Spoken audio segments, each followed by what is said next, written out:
உங்க லைஃப்ல நீங்க எவ்வளவு ஹாப்பியா இருந்தாலும் உங்க பக்கத்துல ஒருத்தர் வந்து நின்னு பேச ஆரம்பிச்ச உடனே லைஃப் அப்படியே தலைகீழ மாறின மாதிரி உங்க பிரெயின் அப்படியே ஆப்போசிட் சைடுல போயிட்டு மத்தவங்களை பத்தி கம்ப்ளைண்ட் பண்றதாவும் ஒரு நெகட்டிவாவே தோணிட்டு இருக்கா. இது வேற ஒண்ணும் இல்ல, பிரெயின்ல மிரர் எஃபெக்டால ஏற்படுற ஒரு சின்ன கன்ஃபியூஷன் தான். இந்த நெகட்டிவ் பீப்புளை எப்படி அவாய்ட் பண்ணலாம்னு கேக்குறீங்களா? அவங்கள கம்ப்ளீட்டா அவாய்ட் பண்ணவே முடியாது, ஆனா அவங்கள ஹேண்டில் பண்றதுக்கு சில ட்ரிக்ஸ் இருக்கு. அதான் நம்ம இந்த வீடியோல பார்க்க போறோம்.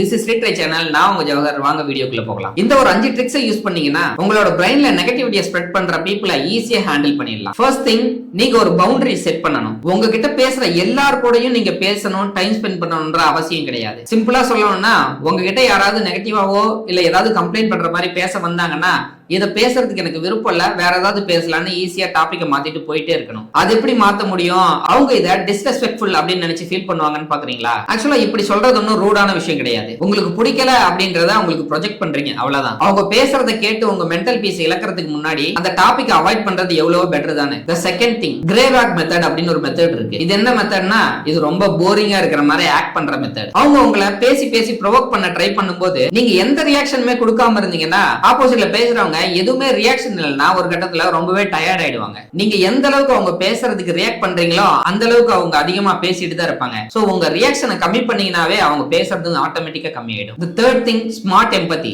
எம்பதின்றது இருக்கணும், ஆனா அது ஸ்மார்ட்டா இருக்கணும். அவங்க எதை சொல்ல வராங்க அப்படின்றத புரிஞ்சுக்கோங்க, ஆனா அதை அப்சர்வ் பண்ணாதீங்க. எப்பயுமே எந்த இடத்துலயுமே டோன்ட் பி எ ஸ்பாஞ்ச் அப்படின்னு சொல்லி ஒரு ஸ்டேட்மெண்ட் இருக்கு. அதுக்கு என்ன மீனிங்னு பாத்தீங்கன்னா, ஒரு ஸ்பாஞ்ச் எப்படி பக்கத்துல இருக்கிற எல்லா லிக்விடையும் அப்சர்வ் பண்ணி இது வச்சுட்டு ரொம்ப ஹெவியா ஃபீல் பண்ணிக்கிட்டே இருக்குமோ, அந்த மாதிரி எப்பயுமே பக்கத்துல இருக்கிற எல்லா நெகட்டிவிட்டியையும் உங்களோட பிரெயின்ல போட்டு நீங்களும் உங்க பிரெயினை ஹெவியா ஃபீல் பண்ண வைக்க கூடாது. அவங்க உங்ககிட்ட எக்ஸ்பிளைன் பண்ணிட்டு இருக்கும்போது அப்போதைக்கு அவங்களுக்கு ஆறுதலா 4 வார்த்தையை பேசிட்டு அதை உங்களோட பிரெயினுக்குள்ள போட்டு யோசிச்சுட்டு இருக்க தேவையில்லை. The fourth thing, mindset shift. அந்த நெகட்டிவ் பீப்புள் நிறைய கம்ப்ளைண்ட் பண்ணிட்டே இருக்காங்கன்னா அது ஃபர்ஸ்ட் உங்களோட ப்ராப்ளமா இல்ல அது அவங்களோட ப்ராப்ளமான ஐடென்டிஃபை பண்ணுங்க. மத்தவங்களுக்கு பர்சனலா நடக்கிறது உங்களுக்கும் பர்சனலா இருக்கணும் அவசியம் இல்ல. அவங்களோட பிஹேவியர் அவங்களோட மைண்ட் செட்டை பொறுத்து இருக்கு. இதை புரிஞ்சுக்கிட்டீங்கன்னாவே உங்களுக்கு ஆஃப் ஆஃப் த ஸ்ட்ரெஸ் குறைஞ்சிரும். The fifth thing, choose your circle. உங்க லைஃப்ல உங்களை சுத்தி இருக்கவங்க தான் உங்களோட ஃபியூச்சரை டிசைட் பண்றாங்கன்னு சொல்லி நம்ம ஒரு லாங் வீடியோவே நம்ம சேனல்ல போஸ்ட் பண்ணிருக்கோம். பார்க்காதவங்க அதை பார்த்துக்கோங்க.